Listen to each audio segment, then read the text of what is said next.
Never assume the young and the restless can't get any dumber, because then they'll have doctors forgetting how comas work. It takes a special kind of creative delirium to make The Young and the Restless feel like a covert crime thriller. But here we are. Imagine, if you will, Holden as a hitman under the employ of some shadowy figure named Mitch, Audra as his reluctant accomplice turned romantic liability, and Noah as the unlucky debtor who borrowed money from the wrong man to fund his LA nightclub dreams. Naturally, when Noah fell behind on payments, Mitch allegedly sent Holden to run him off the road.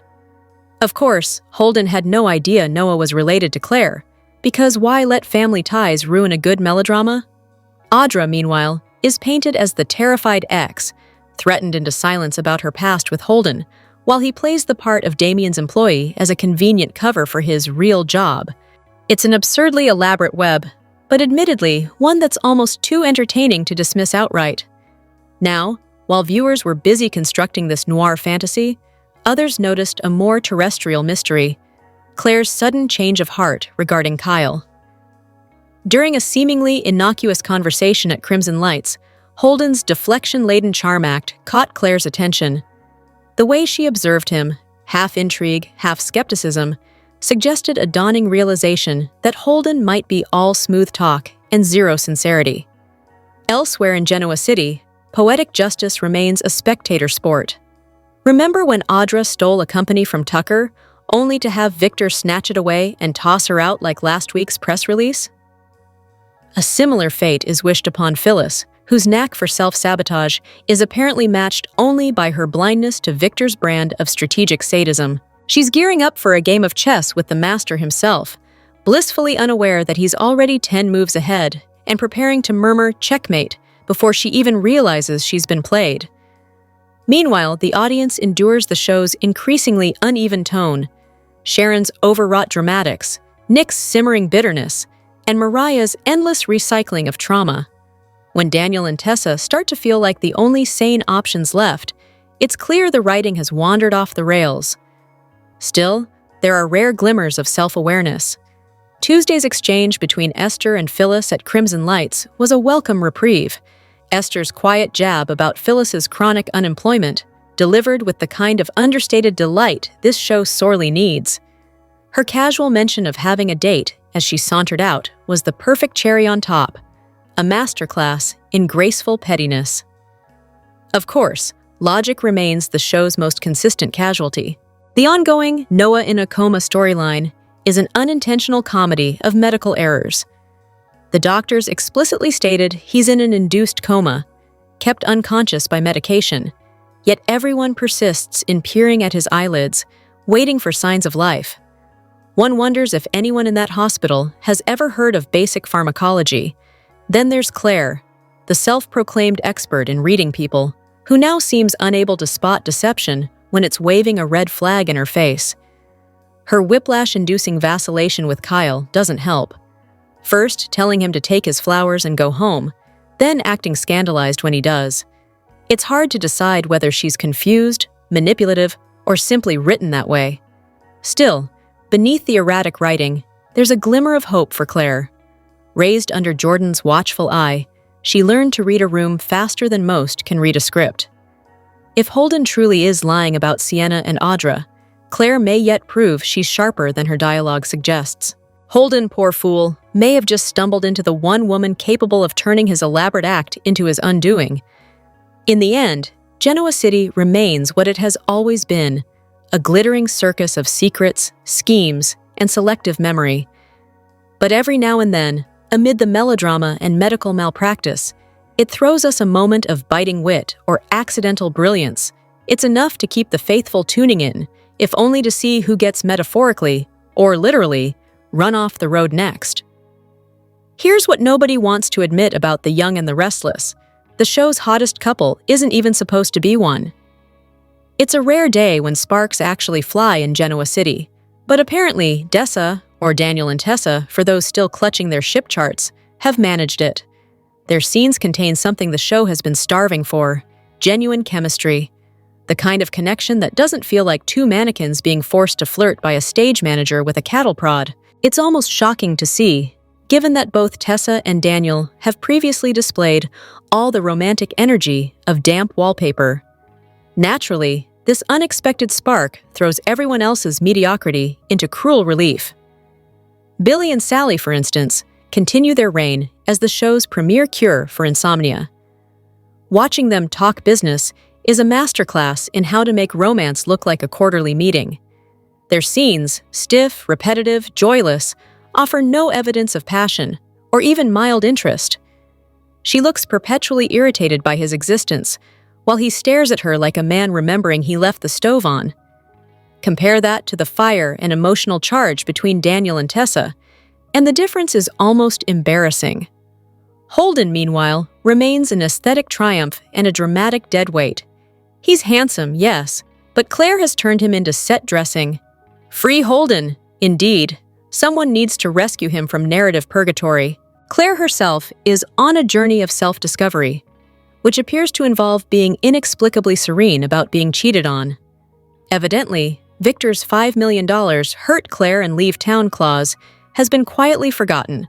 Along with logic and consequence, elsewhere in Genoa City, Adam and Chelsea continue to serve up romantic tension so lifeless it could be preserved in a museum exhibit. Their scenes have all the allure of a dinner where no one eats, drinks, or speaks like an actual human being. Dry noodles barely covers it. This is emotional sawdust. And then there's the broader problem. Everything has become stagnant. The AI storyline drones on like a malfunctioning chatbot. Mariah's character, once vibrant, has been drained of charm and purpose, reduced to scenes that make viewers reach for the fast-forward button. The audience isn't indifferent. They're actively skipping through. That's not boredom. That's creative malpractice. The only glimmer of sanity seems to come from Sally and Tessa, who, against all odds, have become the most rational voices in the room. It's refreshing, but also a damning sign when level-headed feels like a plot twist. The show has devolved into endless boardroom chatter about companies no one understands, punctuated by recycled relationship drama and a baffling lack of narrative risk. If The Young and the Restless wants to remain even remotely young or restless, it might start by paying attention to what actually works. Dessa has chemistry, energy, and emotional weight. 3 things the rest of the show seems to have misplaced. Everything else. Billy and Sally's endless droning, Mariah's miserable rewrite, Claire's tepid empowerment arc could use a merciful reset.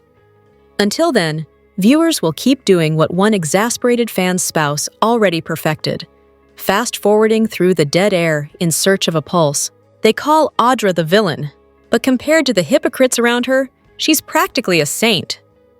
Kyle Abbott continues to parade around Genoa City as if every woman's life is a personal rescue mission.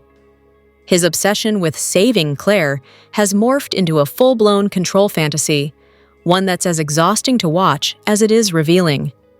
Claire has repeatedly told him she's a grown woman who doesn't need a knight in designer armor, yet Kyle persists, mistaking dominance for devotion.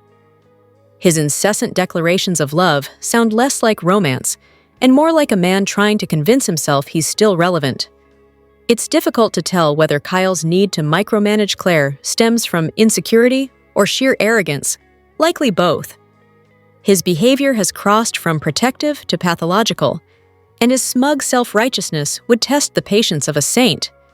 If Holden turns out to be harmless, Kyle's meddling will have been not only unnecessary, but humiliating. It's remarkable how effectively he manages to expose his own low self-esteem under the guise of noble concern. Meanwhile, Claire's behavior isn't exactly helping her case. Her mixed signals could give anyone whiplash. One moment, she's demanding independence. The next, she's pulling Kyle back in with nostalgic lines about how well he reads her. The emotional tug-of-war has turned her into the show's most unpredictable enigma, equal parts defiant and dependent. And when Holden enters the room, her entire demeanor shifts. It's as if she's experimenting with new versions of herself, unsure which one she prefers. Perhaps she's simply exploring desires that a sheltered past never allowed her to confront. This, of course, brings us to the question no one seems to ask. Why does Kyle only end up with virginal women? Summer, Lola, Claire, each one an exercise in moral purity until Kyle's self-sabotage begins.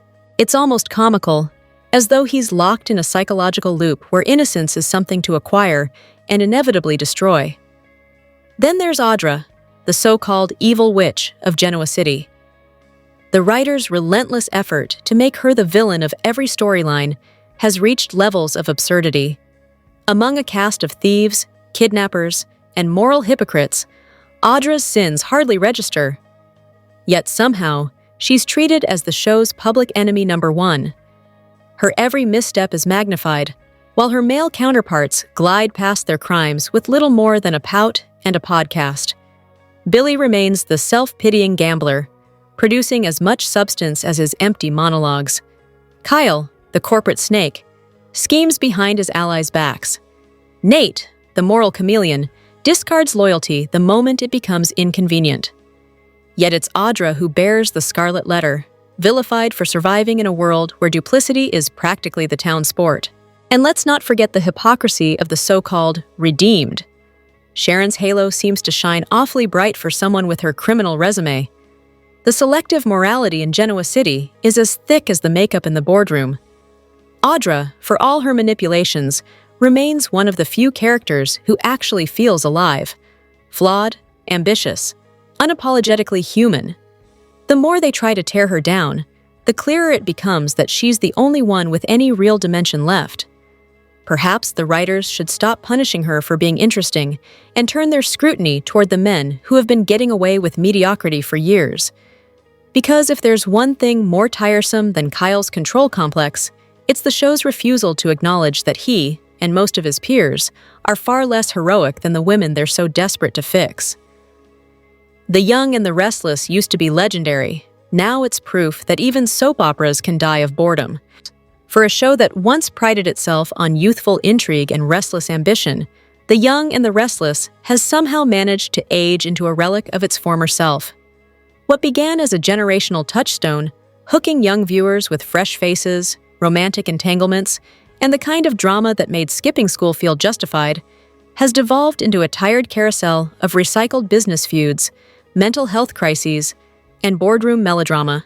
The youth are gone, both on screen and in the audience, and the show seems content to follow its viewership into retirement. Gone are the days when younger storylines brought new energy to Genoa City. Where are Christian, the twins, Summer, or Victoria's endlessly forgotten children? These characters should be knee-deep in the kind of chaos that births the next generation of fans. Instead, they've been quietly written out or aged into oblivion. The show's title has become unintentionally ironic, neither young nor restless, merely stagnant. Veteran viewers recall the golden years with wistful affection, the era of the Brooks sisters, the Fosters, Terry Lester's Jack, Brenda Dixon's unforgettable Jill, and Jean Cooper's regal Catherine Chancellor. Those years defined daytime television. The Glow by Jabot kids, the love triangles, the scandalous affairs. Each storyline pulsed with life. When Paul gave Nikki an STD, it was scandalous television. Now, the most shocking development is that anyone is still awake by the second commercial break. What once bonded generations has become a shared lament. Countless viewers recall sitting cross-legged on the living room floor beside their grandmothers, coloring books open while the theme music played. The show was a family ritual, a bridge between generations. Today, that bridge is crumbling. Parents have stopped watching, and their children have no interest in taking up the mantle. A show that once united families now survives mostly as nostalgia. A warm hug from a grandmother long gone. Many lifelong viewers admit they stay out of loyalty, not excitement. They endured the deaths of other daytime titans, like As the World Turns and Guiding Light, and they seem grimly determined to watch Y&R to the bitter end. Yet even the most devoted are losing patience. The writing, once layered and daring, has been reduced to abominable, boring, and worn out. Storylines that once explored forbidden love and moral dilemmas now revolve around balance sheets and business takeovers no one cares about. The show's inability, or unwillingness, to cultivate new talent is its greatest failing. Every opportunity to revive interest through younger arcs is squandered. Characters are born, aged overnight, and then vanish into thin air. When they do return, they're saddled with uninspired dialogue and no real purpose. Meanwhile, the older cast members, legendary though they may be, are carrying the show long past the point of narrative retirement. And yet, beneath the frustration lies affection. The young and the restless has been woven into the personal histories of millions. It reminds viewers of lost loved ones, of afternoons spent in front of the TV when life was simpler. It's not just a soap opera, it's a sentimental time capsule. That emotional connection explains why so many fans, despite their exasperation, can't quite bring themselves to quit. But sentiment alone can't save a dying format. Younger audiences no longer have the patience for slow-burn storytelling, and the genre's refusal to evolve ensures its extinction. The bold and the beautiful has tried to modernize, with limited success. Y&R, meanwhile, seems frozen in time, clinging to a model that worked 50 years ago. The tragedy of the young and the restless isn't just creative decline. It's a failure of imagination. The show could have reinvented itself, brought back the heart and heat that once defined it. Instead, it has become a memorial to its own past, a fading echo of the days when it truly was young and gloriously restless. What if Holden isn't the villain at all, but the only honest man left in Genoa City? The writers seem determined to dangle Holden on a moral tightrope, crafting him as the perennial, maybe villain, who stubbornly refuses to deliver the expected betrayal. Every smirk, half-truth, and coincidental encounter screams suspicious, yet the man persistently behaves like someone whose worst crime might be an overdue parking ticket, or, at most, an ill-advised gambling debt. In the latest episode, one could almost sense the show teasing a grand reveal, Holden avoiding Noah's voice as if hiding a dark connection. But no, there was no dramatic gasp, no soapy recognition. Instead, Holden appeared genuinely baffled by the tangled mess between Sienna and Noah. Meanwhile, Sienna, ever the cryptic wildcard, radiates the energy of someone guarding an entire vault of secrets. Of course, the good guy with a shady past is a Genoa City staple. Fans recall how Kane once floated through the early years like a saint before being exposed as a swindler. Holden's rumored stint with Damien in Los Angeles and his questionable partnership with Audra hints at similar narrative bait. Yet even there, the story complicates itself. He and Audra allegedly got mixed up in something illegal, but he's credited with saving her from real danger. Apparently, moral grayness comes with a cape now. Then there's his relationship web, a fascinating study in selective chemistry. Holden's spark with Claire is undeniable, particularly compared to the charisma vacuum that is Kyle. She deserves a partner who doesn't drain the life out of every scene, and Holden, for all his alleged sins, manages to exude vitality rather than guilt. The question, of course, is whether illegal automatically equals evil. This is Genoa City, after all, where breaking the law is practically a love language. Phyllis has built an entire personality around the concept. Holden's deception, pretending to be someone else at Damien's request, wasn't born of malice but misguided loyalty. He initially opposed the scheme to fool Nate, but Damien, ever the persuasive manipulator, convinced him it was necessary. At that stage, it wasn't even about Amy's son. It was about a suspicious job offer and protecting a friend's interests. Unfortunately, nuance never makes for good soap optics, and Holden ended up wearing the villain hat simply because someone had to. His lingering fondness for Audra only muddied things further. Staying in town for her, then abruptly dropping her storyline, feels less like emotional inconsistency and more like the byproduct of confused writing. A man moving on from a toxic ex should be celebrated, not condemned. Yet here he stands, accused of everything from deceit to drug trafficking, because apparently, in Genoa City, a man can't just be decent without a federal investigation attached. The theory that Holden, Kane, and their Los Angeles circle are running an international crime ring is as exhausting as it is unlikely. Even Chelsea's report of Kane's suspicious meeting with Holden in Nice smacks of convenient gossip rather than solid evidence. Unless Noah has secretly joined a cartel, it might be time to admit the simpler truth. Holden isn't the villain. He's just another casualty of the show's compulsive need to twist every decent man into a devil.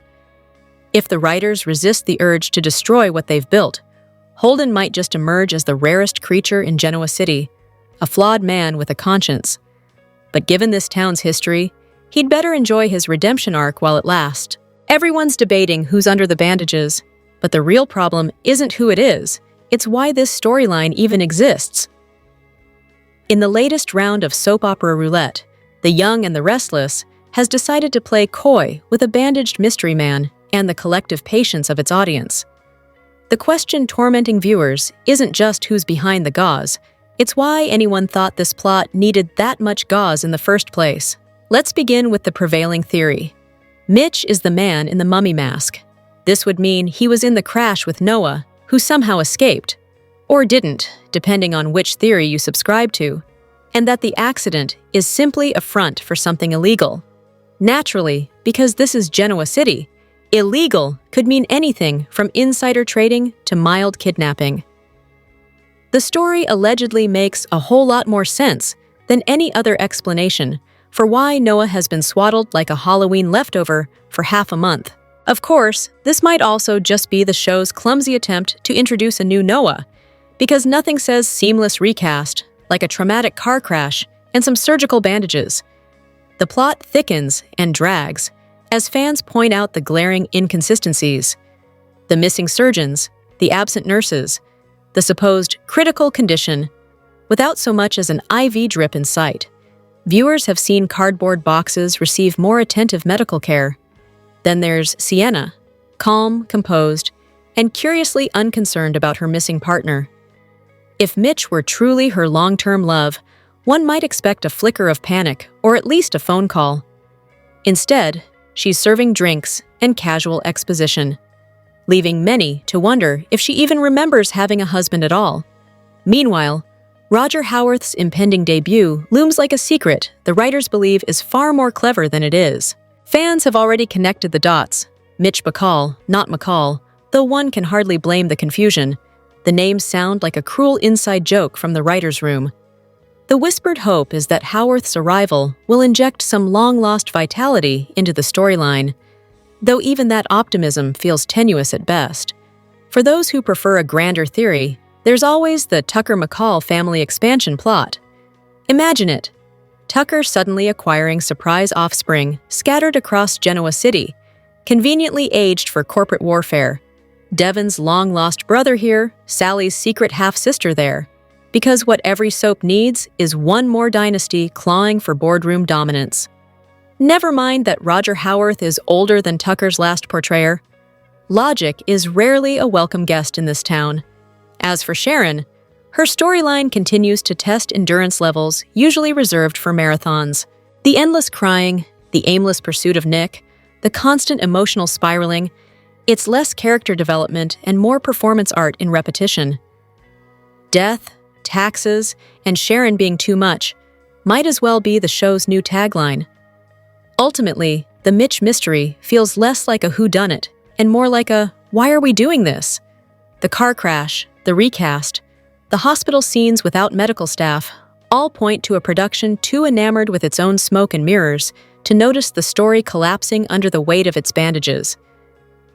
If the big reveal is, in fact, that Roger Howarth's Mitch Bacall has been under wraps all along, it won't be a shock.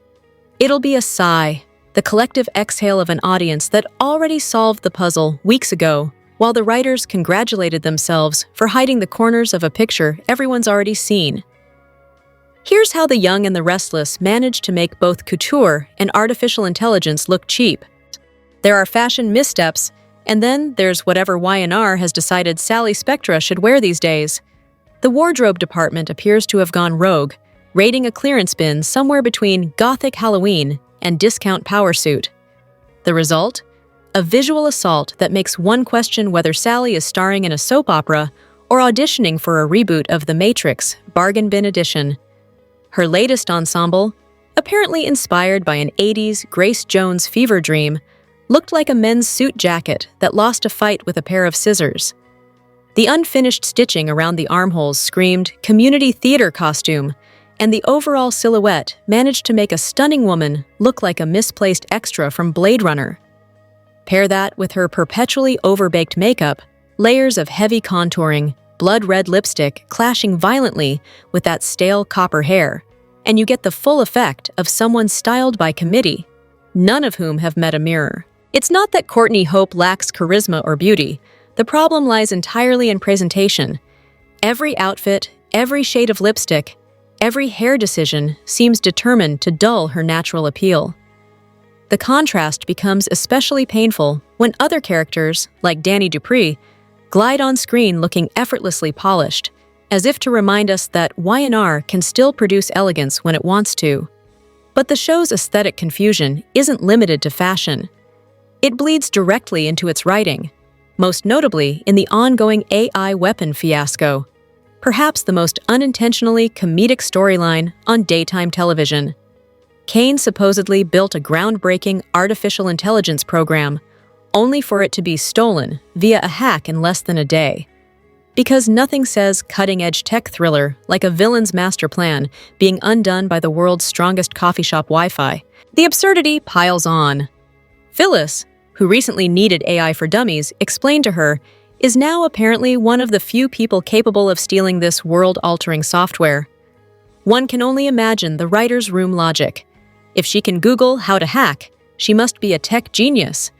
Viewers, ever the unpaid script doctors, have concocted better twists on forums than anything Josh Griffith's team has delivered.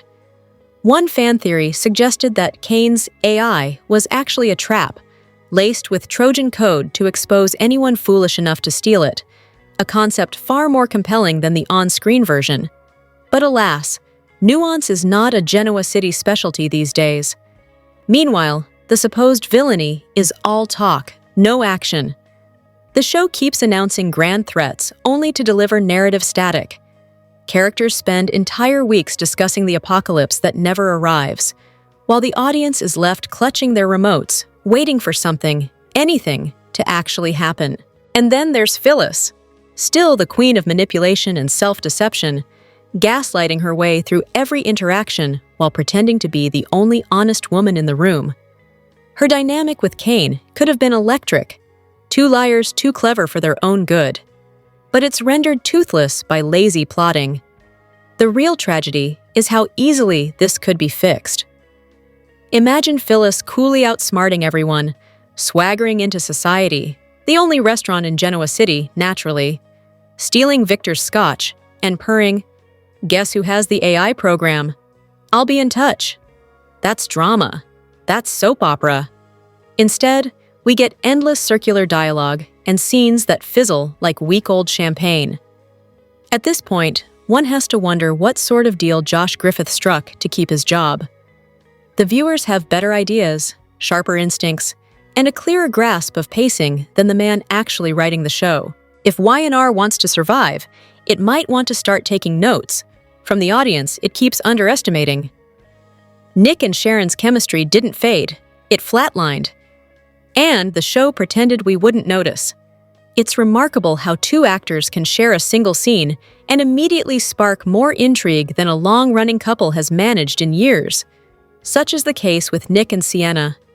Somehow, this pairing, barely out of the gate, already feels livelier than any of Nick's recent romantic detours. Credit where it's due, Tamara Braun brings a spark that Joshua Morrow hasn't had the opportunity to play against in ages. Unfortunately, any flicker of nostalgia for Nick's old flame Sharon has been doused by whatever has happened to their once electric dynamic. Whatever chemistry Sharon Case and Morrow once had has evaporated, leaving behind a flat, uncomfortable residue. It's not just the character. There's an unsettling energy surrounding the actress herself. Sharon's recent performances have carried an odd detachment, a distractedness that makes even her more emotional beats feel hollow. Ever since her brief hiatus, something has been off, and it hasn't gone unnoticed. Phyllis, too, seems to have lost her footing since the infamous kidnapping storyline. Apparently, abduction trauma in Genoa City lingers far longer than logic allows. But while Phyllis has become erratic, Sharon has grown ghostly, and neither feels grounded in the sharp, dynamic presence that once defined them. Then enters Sienna, unpolished, unpredictable, and unapologetically out of place in Genoa City's country club of corporate climbers. Critics of the character call her too rough around the edges for Nick's refined world, but perhaps that's precisely what the show needs. Genoa City's obsession with power suits and boardroom bickering could use a little grit. After all, Nick's type has always leaned toward chaos rather than composure. The idea of Sienna squaring off with Phyllis practically writes itself, a showdown of two combustible women with zero patience for hypocrisy. And yes, Sienna exudes shades of Sage, that familiar cocktail of empathy and defiance that once made Nick briefly interesting. She could easily be the next outsider trying, and failing, to reform him, just as every woman before her has tried. The cycle is almost comforting in its predictability. Still, not everyone is buying into the Sienna experiment. Some viewers dismiss her entirely, arguing she belongs in one of those seedy dive bars where Nikki and Aunt Jordan used to drown their sorrows, not sipping martinis with the Newmans. Others insist Nick's romantic life has been stale for so long that even trash would be an upgrade.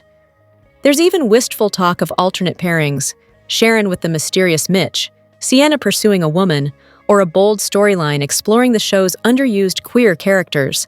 But alas, this is The Young and the Restless, not Days of Our Lives. Social exploration takes a back seat to recycled love triangles and corporate intrigue. In the end, the likely outcome writes itself. Sharon and Nick will circle back to each other, as they always do. Two weary souls mistaking habit for destiny. But until that inevitable reunion, a little chaos named Sienna might just remind everyone that Nick Newman doesn't need saving. He just needs someone who won't bother trying. Sally and Billy are working with Audra, but is she worth the risk? On The Young and the Restless, October 24th, Sally and Billy moved forward with their efforts to work with Audra, but she could be more of a liability than they anticipated. On Friday's episode, Billy and Sally wait for Audra at Society. Billy informs Sally that hiring Audra could be a mistake. However, Sally is determined to keep Audra in their venture. She argued that her friend has been working with established companies and startups. Billy thinks Sally only gave Audra a job because she felt sorry for her and their friends. If she's highly qualified and skilled, why can't she find a job on her own? Oh, that's right. Audra has to resort to scheming to make it happen. Oddly enough, Billy was right.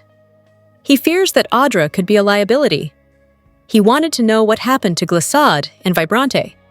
Nothing came out of either of the beauty companies. But Sally believes in Audra.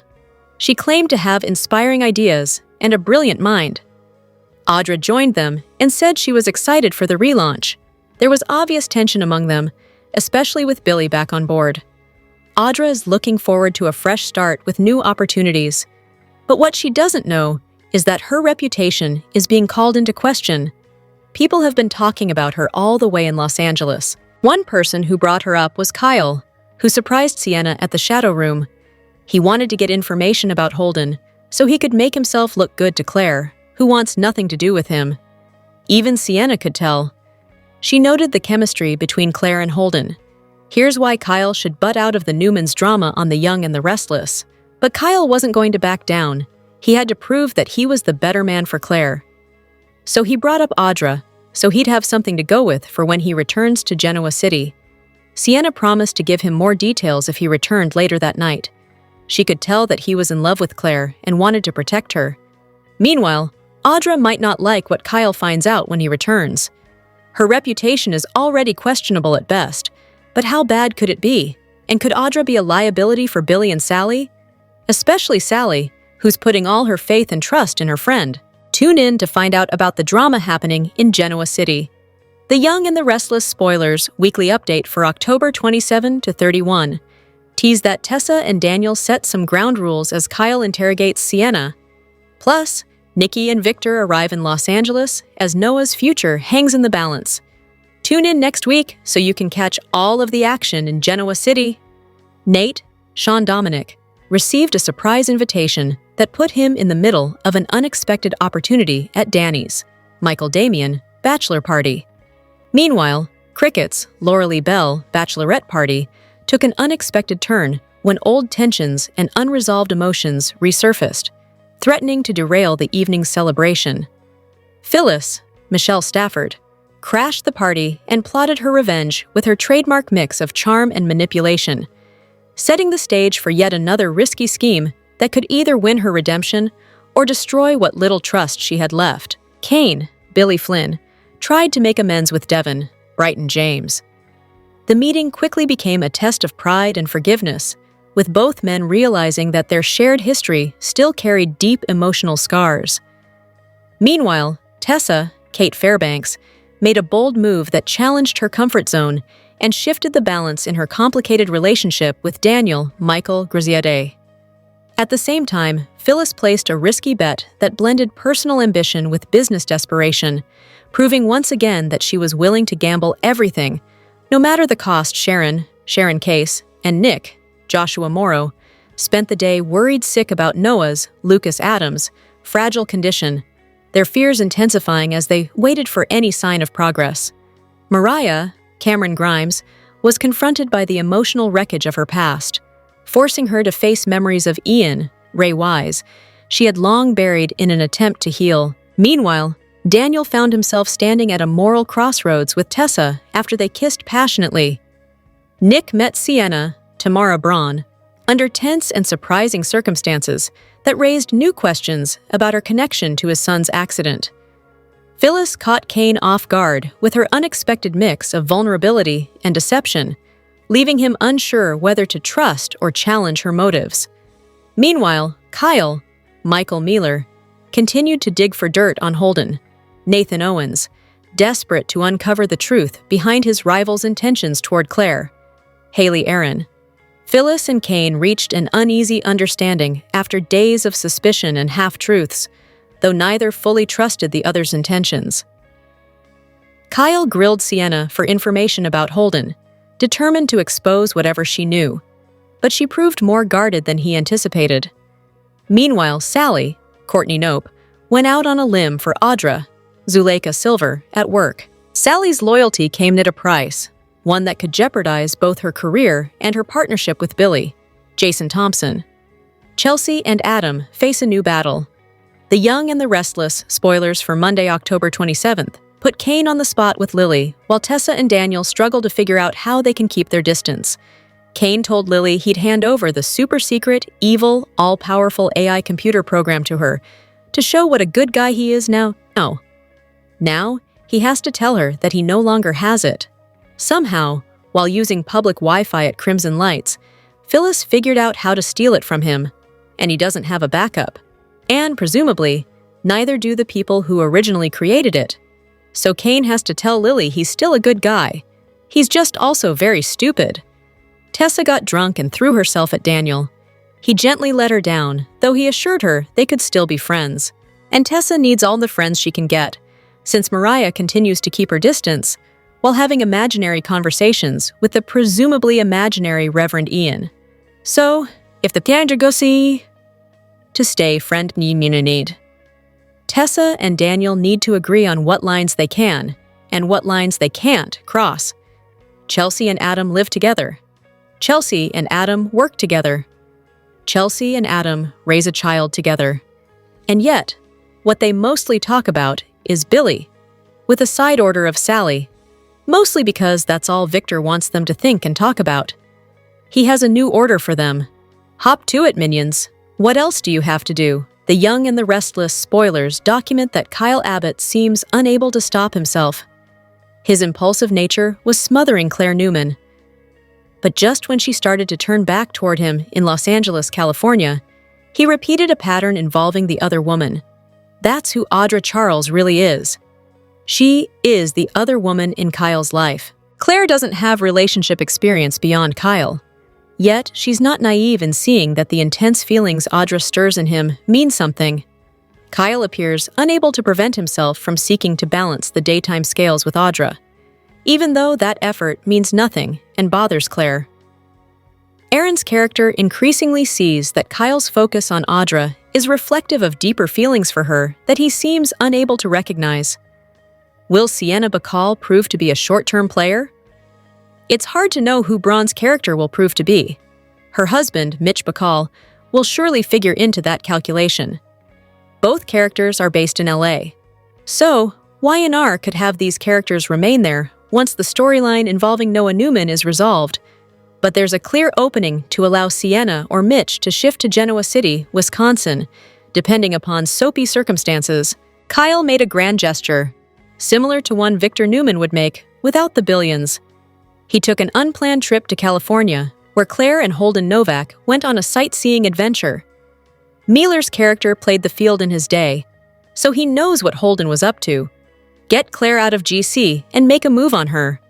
However, despite Claire offering the first real words of encouragement he's received in weeks, Kyle still has Audra on his mind. His talk with Sienna about Audra came shortly after Claire asked him if he was giving up, implying her and their relationship. That response took Kyle by surprise after he promised to back off and fly home. Holden really is a distraction. Kyle doesn't see that, but Claire feels that way. She knows that Holden admitted to developing feelings for her before they left GC. That didn't prevent her from traveling with him, because her heart is still with Kyle, and she sees Holden as a friend, and not her next boyfriend. Claire doesn't believe that Holden has told her everything about whatever his connection was with Sienna. That side story will fall whenever Claire learns that Kyle is seeking information from Sienna about Audra. That means Kyle has retained his passion for Silver's character, and it's a growing problem. This site is a leading source for everything linked to the young and the restless. Check back regularly for Y&R spoilers and news. The Young and the Restless spoilers indicate that Phyllis Summers is pretty pleased with herself. The technological whiz managed to steal Kane Ashby's dangerous AI software right from under her boss's nose. But did she really steal the program? Or is this a setup? What kind of mess has Phyllis gotten herself into this time around? The Young and the Restless spoilers remind fans that Phyllis was quick on her feet when confronted by Kane about stealing his program during the October 23rd episode. She lied her pants off to try and convince him it was someone else. In fact, she pointed out that Victor Newman was likely behind the whole thing, as he was foaming at the mouth for the software. Still, while Kane pretended to believe her during the Friday, October 24th episode, as he left her hotel suite, he made a call to someone, asking to follow Phyllis's every move. Phyllis quickly reached out to Victor after Kane left, and during the week of October 27th, it looks like she'll offer it to the mustache. Sure, it's very plausible that Phyllis stole Kane's AI software. However, what if this was all a setup by Kane? Yet another test for Phyllis. But this time, she fails. It's not hard to think that Phyllis will strike up a deal with Victor to sell him the AI software, only for the program to disappear into thin air, or right on the cusp of the trade-off, for Victor to realize it's a fake. Phyllis will be shocked, as she truly believes the software is legit, and drama will not only ensue between her and the mustache, but her and Kane as well. What will the aftermath look like between Phyllis and Kane, as the show also seems to be hinting at romance between them? Could Phyllis attempt to sell the AI software to Victor, only to have a change of heart? Could that change Kane's perspective on Red? Has Phyllis really stolen Kane's AI software? Or is this all a setup on Aristotle Dumas's part? The Young and the Restless, spoilers for Monday, October 27th, indicate some major bombshells as a new week kicks off in Genoa City. Someone makes a confession, while two friends set ground rules, and a super couple faces an unexpected challenge. What's on the horizon for Monday's show? Time to find out. The Young and the Restless, spoilers for Monday, October 27th. Note that Kane Ashby will make a confession to Lily Winters. Is this about his AI software being stolen, or the possibility that he set Phyllis Summers up? Maybe Kane knows what Phyllis has done and is keeping hush-hush. Only time will tell. Across town, Daniel Romalotti and Tessa Porter will set some ground rules. After their steamy kiss at GCAC during the week of October 20th and 24th, and Daniel confessing he's falling in love with Tessa, it looks like these two will try and find a way to stay friends without crossing a line. Y&R fans can see from a mile away that these ground rules will surely be blown away the next opportunity they get caught up in emotion. Finally, The Young and the Restless, spoilers for Monday, suggest that Chelsea Lawson and Adam Newman will face an unexpected challenge. Could this be about their son, Connor Newman? The boy does face mental health issues, which he's overcome, but that doesn't mean he can't or won't hit a stumbling block. Then again, this might be about Newman Media. During the week of October 27 to 31st, Billy Abbott is set to punch Adam out. So if Shaddam has decided to run another hit piece on Billy, this could be the beginning of more drama that is set to unfold. What storyline are you most looking forward to during Monday's show? Comment below. The Young and the Restless spoilers and updates reveal Sharon Case has recently revealed some thrilling twists and turns. Let's dive into what's coming up next in the intriguing Noah Newman mystery and the shocking twists ahead. In a recent interview with SOD, Case shared her enthusiasm about the show's choice to shift the action to Los Angeles, introducing fresh sets and new cast members. While Case was unable to reveal too many details, she assured fans that there are some unexpected surprises ahead that will keep the excitement alive for a considerable duration. We have a lot in store for everyone. This is going to be a major storyline once it kicks off. It won't slow down. It features some fantastic twists and turns, and the narrative just keeps unfolding, Case playfully hinted. Naturally, Y&R made the decision to recast Noah for this particular storyline, and Sharon Case shared her thoughts on that as well. Both Case and Joshua Morrow contributed their insights during the audition process for new actors to take on the role. After conducting screen tests with various candidates for the role of Noah, Case, and Morrow, ultimately chose Lucas Adams for the part. Case praised Adams's performance and clearly supports her new TV son, who is scheduled to make his debut on November 4th. While it was difficult to bid farewell to Rory Gibson's portrayal of Noah, Case indicated that it all turned out for the best. He's blowing it up as Michael Corinthos on GH. Meanwhile, Lucas Adams has been shooting some incredible scenes, and Sharon Case appears excited for everyone to witness his on-screen introduction and his character's awakening from a coma.